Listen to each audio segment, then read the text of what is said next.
So die prentjie van konflik lyk soos iets tussen mense. Maar dit begin die meeste van die tyd binne in onsself, binne in jouself.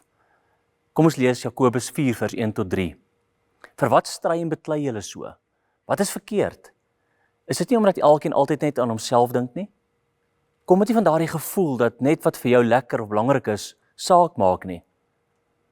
Dit is maar hoe ons is as mense. Julle wil gedurig allerlei dinge hê. As julle dit nie kry nie, is die duiwel los. En dan wil julle sommer moord pleeg. Julle gaan omtrent dood van jaloesie, omdat iemand anders dit het. Op die manier kan julle dit natuurlik nie kry nie. Om te beklei en mekaar te wil vernietig, gaan julle niks in die saak bring nie. Julle het nie al daardie dinge nie, omdat julle dit op die verkeerde manier wil kry. Hoekom vra julle nie 'n slag opreg vir God nie? Julle sê dalk, ja, ons bid tog, maar God gee nie vir ons wat ons vra nie. Daar's 'n goeie rede voor. Julle motiewe is verkeerd. Julle vra die goed van God, sodat julle dit so stout kinders net vir julleself kan hê. Dit gaan net om julleself en om niemand anders nie. Nou, wanneer ons oor konflik gesels en oor konflik dink, dan dink ons gewoonlik eers aan iemand anderste. As hy maar net dit gedoen het, as sy maar net, as hulle maar net wou. En Jakobus draai hierdie spieël om en sê, los nou eers daai mense uit. Voordat jy vra, wat doen hulle verkeerd?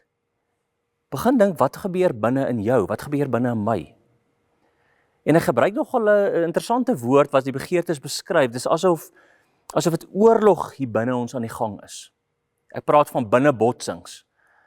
Asof daar verskillende kontinente tussen ons wat mekaar skuur en wat moeilik maak hier binne in ons. En dit gaan oor daai wêreld van wat ek wil hê, meer dinge, ek wil die eer hê, ek wil skep, ek verwag 'n klomp goed, ek vrees 'n klomp goed, soos my wêreld, teenoor dit wat ek in realiteit ervaar. Ander mense wat meer as ek het, ander mense wat die eer kry. En daai gaping maak baie keer dat ek 'n ongemaklikheid of baie keer net 'n krapperigheid beleef. En Jakobus 1 het 'n prentjie vir hierdie mense en hy sê dis iemand wat twyfel. Dis iemand wat amper nie weet in watter wêreld hulle wil leef nie. En dit is soos 'n golf wat heen en weer geslinger word.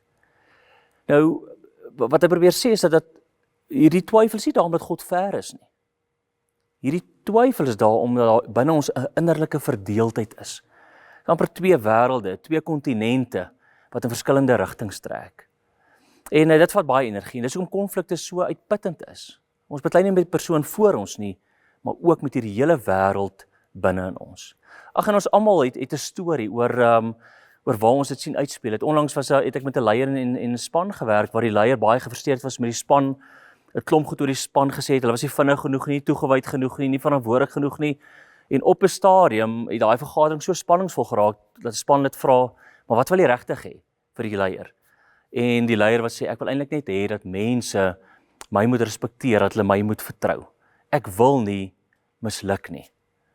So, die ware konflik in daai span was eintlik dit wat in die leier gebeur het en nie so seer wat in die span aan die gang was nie.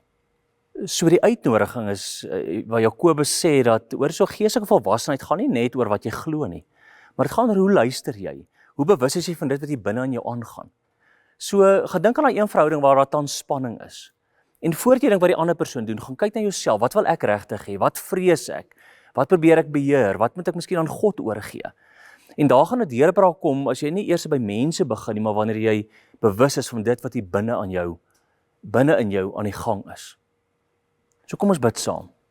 Vader, help vir ons dat ons nie eers in konflik gaan oor wat ander mense doen of waarmee hulle besig is nie. Maar geef ons die oë, geef ons die ore om te sien en te hoor dit wat hier binne aan ons aan die gang is. En gee ons dan die wysheid en die krag om dit vir U oor te gee, dat U ons kan help daarmee. Ek bid dit in Jesus se naam. Amen.